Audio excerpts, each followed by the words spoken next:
Maddox here with the Retirement Center. Thanks for joining us. We have the privilege tonight of visiting with Elaine Simmons, one of the country's top experts in Social Security. Elaine has worked with the Social Security Administration for over 3 decades and now travels the country as a keynote speaker, sharing all of her experience. Elaine, thanks for being with us tonight. It's a pleasure. Thank you for inviting me. Have you been to Birmingham before? I have. Good. I have. This is my 3rd year coming back and absolutely love the city here. Wonderful. We're glad you're here. Thank you. Let me ask you a question. With all the years that you were with the Social Security Administration, I know you weren't a policymaker. We leave that to folks in Washington, D.C. But certainly with your expertise, you have opinions about what Social Security might look like 10 years from now. As the baby boomers continue to retire, and then even 20 years from now when my generation is thinking about retirement. So what is your opinion about the state of Social Security and what it might look like in the future?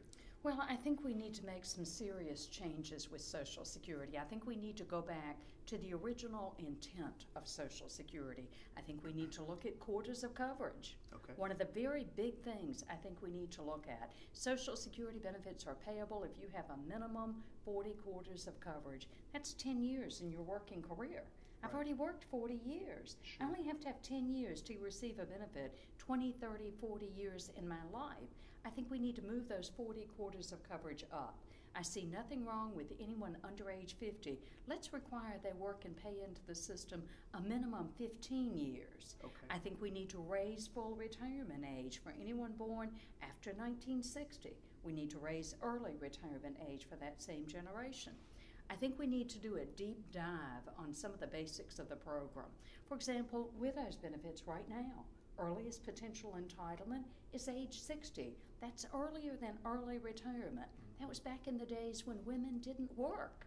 And if their spouse died, they were destitute. Now we have so many working women. Let's move widows up to early retirement age. Let's look at some of the definitions for widows benefits. Do you know for widows benefits you only have to have a minimum 9-month duration of marriage? Now think about that. We've got to have more financial dependency to receive that benefit on their record. Divorced spouses, divorced widows benefits, 10-year duration. In today's world, we need to make some changes in that. We need to move that up based on financial dependency, move it back to 20 years. There are some serious changes we need to make because we're living a lot longer than we ever thought we would. It sounds to me that what we're really talking about is changing the mathematics that were used 60 years ago to design the program in the first place and adapt it for all of the new models that we have, particularly life expectancy. With it constantly growing, I remember the days when you only needed 26 quarters of coverage to be insured, 32, 36, and then we moved it up at 40 and we stopped then. Right. But we need to keep moving that up with the expectation we are spending longer times in retirement. And then with our moving up full retirement age to 67, we have that added incentive of delayed retirement credits, an 8% increase for every 12 months you defer the benefit up to age 70. With someone full retirement age 66 getting a 32% growth. Well, if someone's full retirement age is 67, the delayed retirement credits stop at 70. Let's keep moving it out. Let's move it to 71. Let's give those incentives there for people to come up with a better plan. Elaine, maybe you should be a policymaker. I would love it. This is a program I believe in dearly. Right. And Well, I you've think lived we it need for to look at it very closely. most of your life. I have. Let me ask you a different question. You know, folks here in Birmingham, our clients, those in the community here, they are making decisions every day about what to do with their Social Security benefit. You've seen probably every circumstance under the sun in your tenure. What would you say is the single biggest mistake you see people making? And the second part of that is, what should they do to avoid that in the future?